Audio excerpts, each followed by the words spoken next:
Jeħtieġ niġġieldu l-korruzzjoni b'metodi ġodda billi nużaw lodda ġodda disponibbli. Sosna dan il-kandidat tal-elezzjonijiet tal-Parlament Ewropew Peter Aġusa kif l-aħħar jiem irrapporta lill-Olaf l-allegat frodi ta' 360,000 euro minn fondi tal-Unjoni Ewropea, flus illi marru f'suppost razzett tan-naċ minn Kert Buħaġar li minflok intużaw biex inbniet villa. Kollox beda wara li l-inkjesta ta' Jean-Paul Sofija li uriet li l-każ tal-iżviluppatur Kert Buħaġar li kien l-iżviluppatur tas-sit ta' Kordin fejn tilef ħajtu Sofija kien ibbenefika minn finanzjament Ewropew b'mod illeċitu.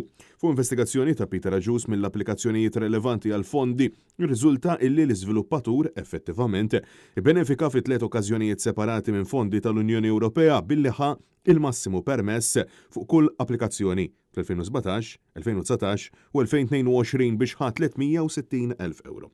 Il-fondi tal-Unjoni Ewropea minn 3 sejħiet separati tal-Fondi Agrikoli Ewropej immaġġati mill-Awtorità Maltija tal-Immaniġġjar kienu allegatament użati biex nimbena residenza privata u strutturi oħrajn ippreżentati bħala razzett tan-naċ kif iddikjarat fi 3 applikazzjonijiet.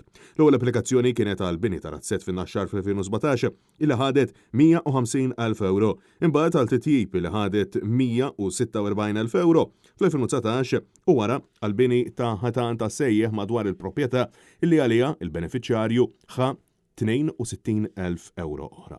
Peter Aġus insista li fil-waqt li dan l-iżviluppatur b'kuntatti tajba mal-gvern għal-fondi massimi fi 3 okkażjonijiet separati emmijiet ta' applikanti illi qatt ma rnexxielhom jibbenefikaw minn fondi Ewropej wara snin jippruvaw għal xejn.